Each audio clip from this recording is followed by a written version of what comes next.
کوئی شرط نہیں ہے بیعت کی، نہ تم سے نذرانہ مانگتے ہیں نہ تم کو بیعت کرتے ہیں. ایک فیض ہے، اگر سینے میں چلا گیا تو دعا دے دینا، اگر سینے میں نہ گیا تو تمہارا کیا بگڑا، تم اپنے گھر ہم اپنے گھر.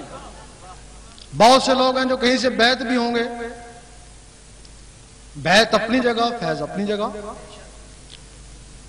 لال شہباز قلندر رحمۃ اللہ حضرت ابراہیم قادری سے بیعت تھے، لیکن فیض انہوں نے صدرت رحمۃ اللہ سے حاصل کیا.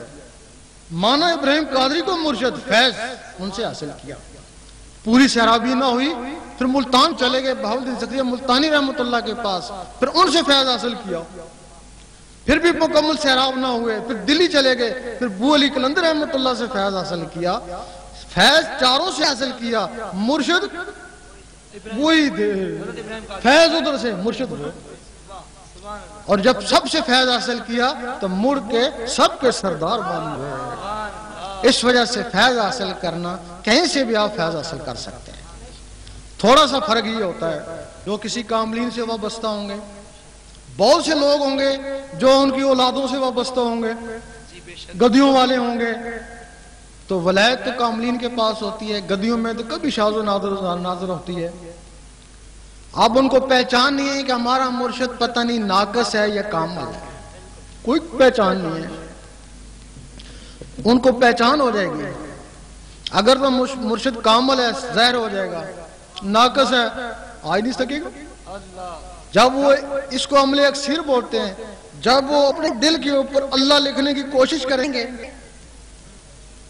خیال اپنے مرشد کی طرف کریں کہ میرے انگلی کو وہ پکڑے ہوئے، مرشد پکڑے ہوئے. اگر اس کا مرشد کامل ہوا تو لازمی اس کو اپنی انگلی کے پاس نظر آئے گا. اگر اس کا مرشد ناقص ہوا تو اس کی انگلی کوئی بھی نہیں، پھر جو بھی اس کی انگلی پکڑے سمجھے وہی اس کا مرشد ہے.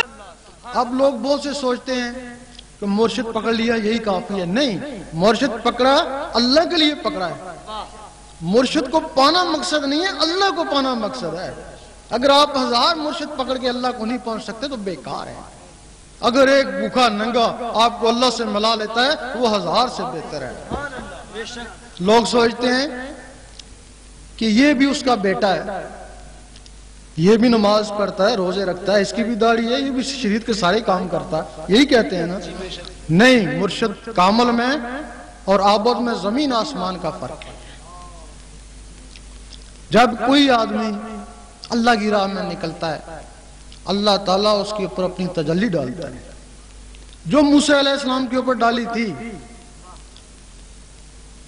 یا تو ہلاک ہو گیا، ہلاک ہونے دو، یا شیشہ عقل ٹوٹ گیا، اس کو مجذوب بولتے ہیں، یا شیشہ عقل نہ ٹوٹا تو وہ محبوب ہو گیا. اب شرط ہے جس کے اوپر ایک دفعہ تجلی پڑ جائے، اللہ تعالیٰ روزانہ اس کو 360 سے لے کے 500 مرتبہ دیکھتا ہے. اس کے اوپر دیکھتا ہے، پھر روز اس کو ایک دفعہ اللہ تعالیٰ کی نظر رحمت اس کے ساتھ گناہ کبیرہ جلاتی ہے. اب اس کے گناہ کیا ہیں؟ اس کے پاس بیٹھنے والوں کے گناہ جلنا شروع ہو جاتے ہیں. حضور پاک کے اوپر اللہ تعالیٰ کی ہر وقت نظر رحمت رہتی. یہی وجہ ہے کہ آپ کی صحبت میں بیٹھنے والے بغیر وظیفوں چلوں کے ولیوں سے بھی اعلیٰ مقام حاصل کر کے چلے گئے.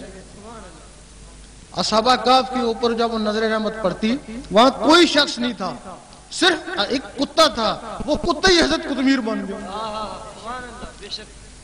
ولیوں کے اوپر وہ اللہ تعالیٰ کی نظر رحمت پڑتی ہے. ہو سکتا ہے آپ کا کوئی گناہ ساری عمر کی عبادت سے نہ جل سکے، ولی کے پاس بیٹھنے سے اس کے نظر رحمت سے جل جائے. ولی دوسروں کے لیے ہے اور وہ ناقص اس کا اپنے آپ کو بھی پتہ نہیں، وہ عابد اس کو اپنے آپ کو پتہ نہیں، ولی تو دوسروں کے لیے.